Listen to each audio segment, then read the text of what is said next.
It took 25 years to unravel this eerie story. An American university student walked out of a party and disappeared without a trace.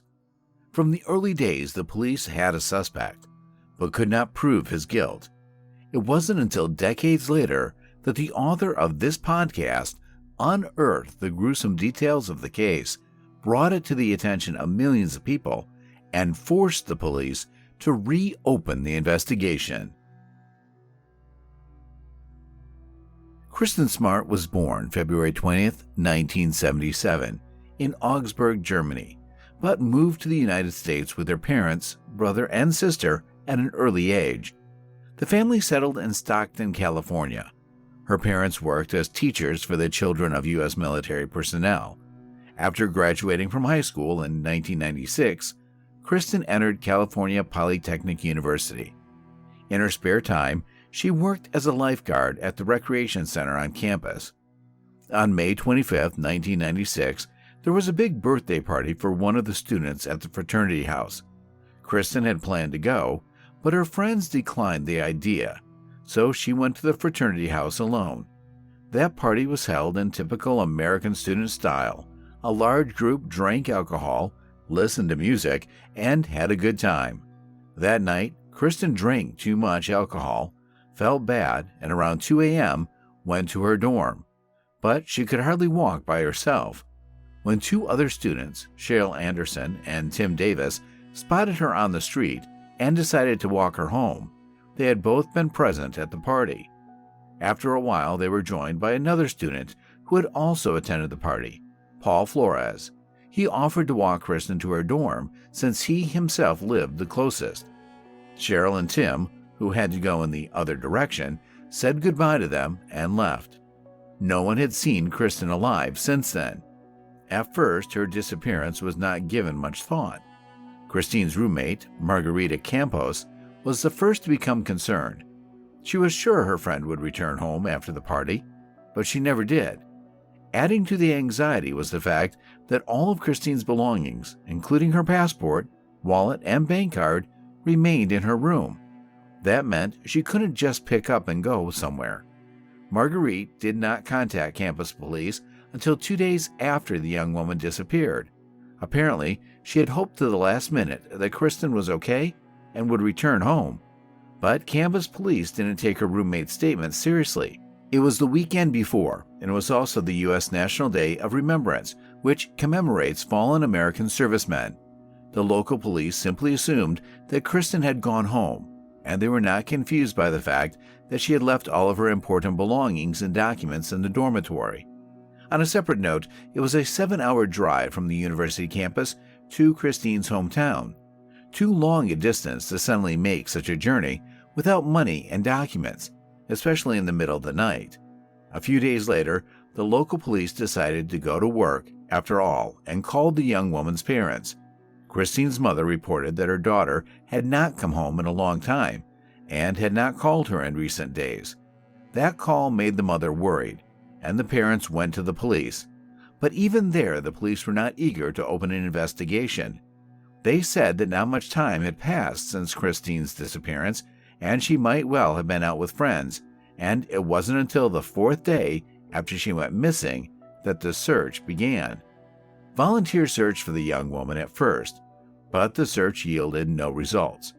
The first thing the police interviewed was Paul Flores, who had volunteered to walk Kristin to her dormitory door and was supposed to be the last person to see her. He told detectives that he and Shri Kristin walked to her dormitory, then said goodbye, and she went to her house alone. He then allegedly went straight to bed, but this story quickly became inconsistent. Paul's dorm mates saw him go to the shower around 5 a.m., while he and Kristin parted ways after 2 a.m. In addition, the young man had a black eye and scratches on his knees. When asked by several people, he told 3 different stories about where he got all these injuries. Paul Flores seemed highly suspicious, but there was no direct evidence against him.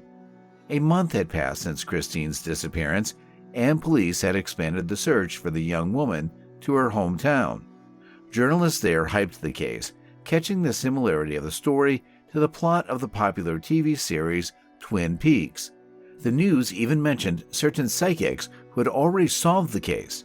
According to their version, the young woman was killed by two men on campus and then driven to the cliff and thrown into the water. Of course, these allegations yield nothing to the police. A year after Kristine's disappearance, her parents sued Flores, accusing him of complicity in the young woman's disappearance. In 1997, Paul testified under oath, but of all the questions he answered, only one when asked to give his name. On all other occasions, he invoked the Fifth Amendment, which allows a defendant not to testify against himself.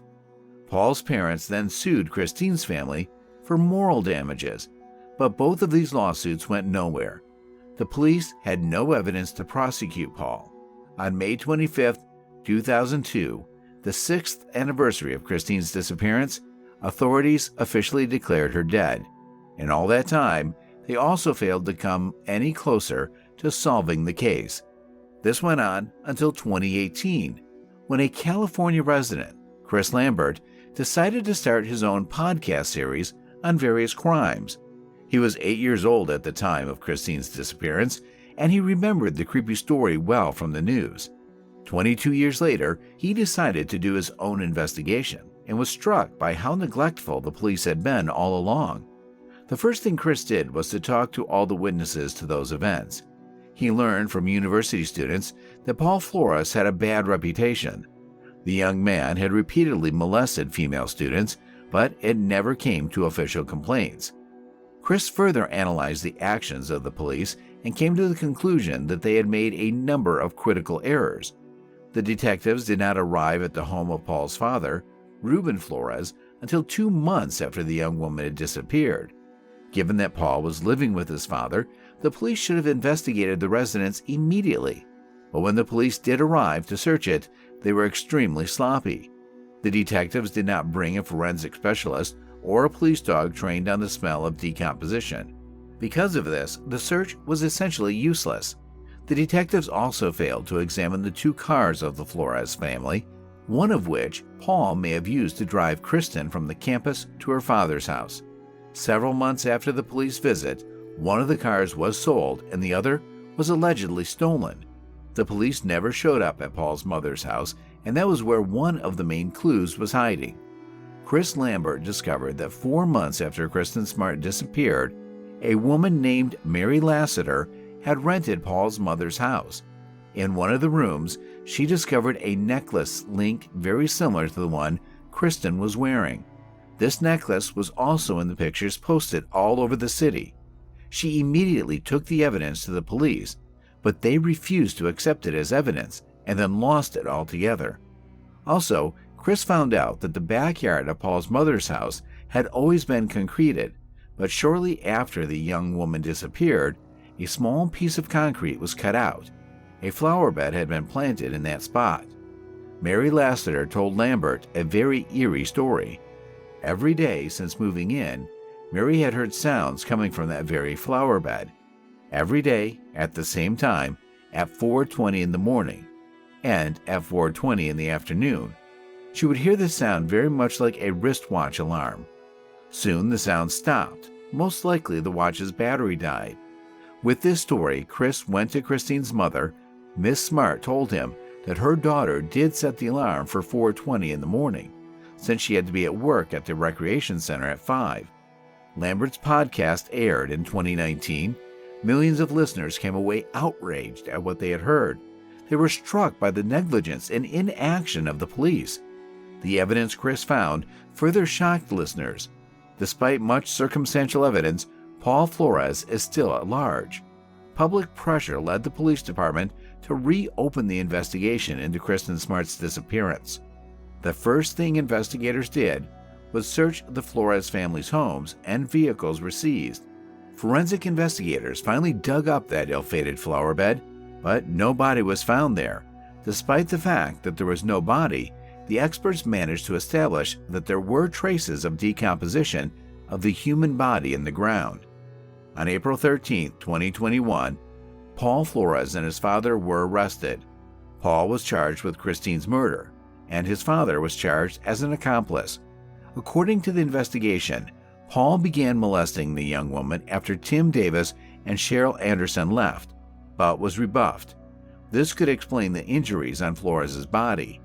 After the fight, Paul could have killed Kristin and then taken her body to his house.